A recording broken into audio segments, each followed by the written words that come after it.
This story was sent to us by Amber. She writes that, "My name is Amber. I am 31 years old, and I work as a nurse in the emergency ward of the largest government hospital in Pune, India.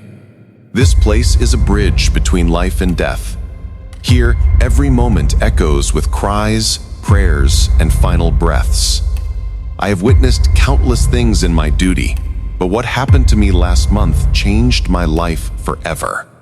It was an ordinary day when an elderly man was brought to our hospital. His name was Ustad Fuad. His face looked frail, his breathing weak, and his eyes carried a deep sadness. He came alone. No one was with him, yet he thanked us constantly. Even for the smallest act of help, he would smile and say, "May God bless you. You are all angels." But behind his gratitude was a broken heart. He often whispered, "If only I could see my son once, if only things could be set right." I was one of his nurses, and for some reason, he reminded me of my own father. His gentleness and sorrow touched me deeply. He stayed with us for 2 weeks. Then suddenly, his condition worsened. He slipped into a coma, and 2 days later, quietly passed away. We all thought the story had ended, but in truth, it had only just begun. A few days later, I saw him.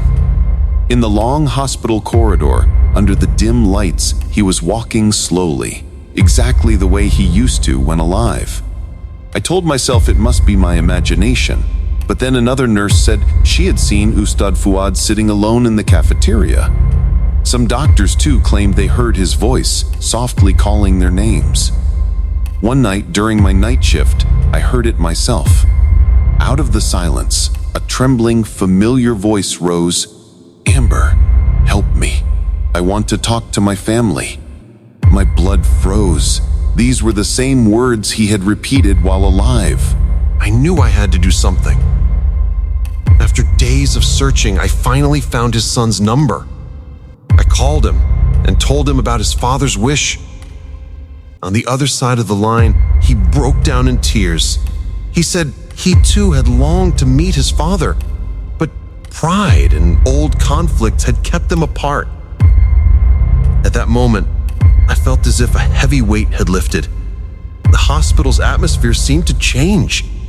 After that day, no one saw Ustad Fuad's shadow, nor heard his voice again. Perhaps he had finally found peace. But one night, as I was walking alone through the corridor, the lights suddenly flickered. A cold breeze brushed past me, and I heard the faint sound of footsteps. My heart pounded. I turned around. There was nothing.